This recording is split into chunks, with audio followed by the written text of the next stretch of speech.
येणाऱ्या लोकसभा निवडणुकींच्या पार्श्वभूमीवर विभागीय उत्तर महाराष्ट्र ओबीसी मोर्चा महाविजय 2024 भाजपची संयुक्त बैठक संपन्न।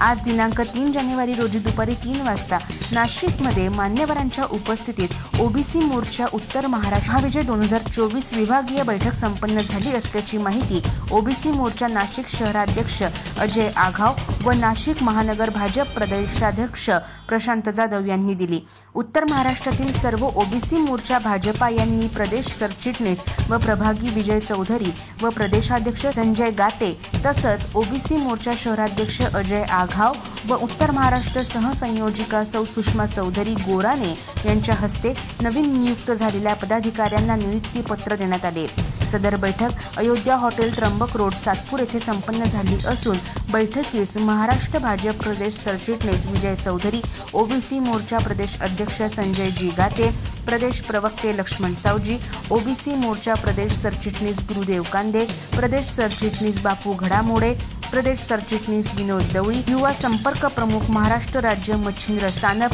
उत्तर महाराष्ट्र प्रभारी दीपक पवार, प्रदेश चिटणीस नंदकुमार जेजुरकर, प्रदेश संपर्क प्रमुख रवींद्र चव्हाण, प्रदेश सहसंपर्क प्रमुख मनोज ब्राह्मणकर, उत्तर महाराष्ट्र संपर्क प्रमुख श्री भरत महाजन, उत्तर महाराष्ट्र सहसंयोजक तसंच जिल्हाध्यक्ष ओबीसी महिला मोर्चा नाशिक दक्षिण ग्रामीण सौ सुषमा चौधरी गोराने, नाशिक शहराध्यक्ष प्रशांत जाधव, नाशिक ग्रामीण उत्तर अध्यक्ष शंकर वाघ, नाशिक दक्षिण ग्रामीण अध्यक्ष सुनील बच्छाव, ओबीसी मोर्चा प्रदेश उपाध्यक्ष सौ मायाताई परदेशी, नाशिक शहर सरचिटणीस सुनील केदार, नाशिक शहर सरचिटणीस ॲडव्होकेट श्यामजी बडोदे, उत्तर महाराष्ट्र युवा संपर्क प्रमुख मनोज शिरसाट, ग्रामीण दक्षिण जिल्हाध्यक्ष कैलास पाटील तसेच ओबीसी मोर्चा उत्तर महाराष्ट्रातील सर्व प्रदेश पदाधिकारी व लोकसभा प्रमुख ओबीसी मोर्चा तसंच असंख्य ओबीसी मोर्चातील पदाधिकारी आणि कार्यकर्ते मोठ्या संख्येने उपस्थित होते। भारतीय जनता पार्टी ओबीसी मोर्चाच्या वतीने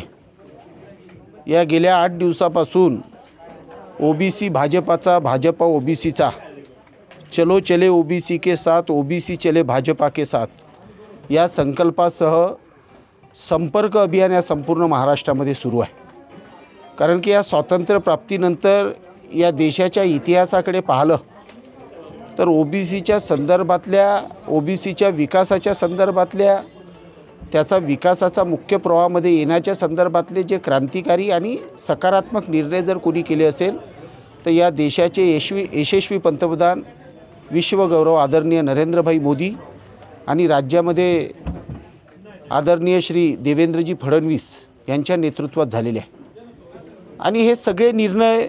साधारणपणे समाजातल्या शेवटच्या घटकापर्यंत ओबीसी मोर्चाच्या पदाधिकारी कार्यकर्त्यांनी पोहोचवावे म्हणून हा संपर्क अभियान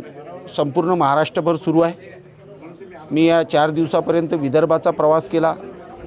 उत्तर महाराष्ट्राच्या आजच्या या विभागीय बैठकीमध्ये सुद्धा आम्ही हाच संदेश दिला की प्रत्येक ओबीसीपर्यंत पोहोचून माननीय मोदीजी, माननीय देवेंद्रजी आणि शिंदे फडणवीस पवार सरकारने जे ओबीसीच्या संदर्भातले निर्णय केलेले आहे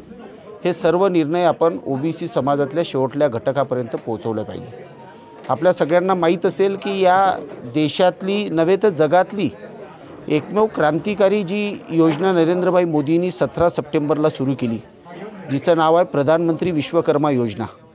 की 13,200 कोटी रुपयाची तरतूद करून या देशातल्या 30 लाखाच्यावर 12 बलुतेदारामध्ये येणारा नावी असेल, शिंपी असेल, सुतार असेल, परीट असेल, मासेमारी करणारा, जाळे विणणारा असेल, कुलूप बनवणारा असेल, अशा मूर्तिकार असेल, शिंपी असेल,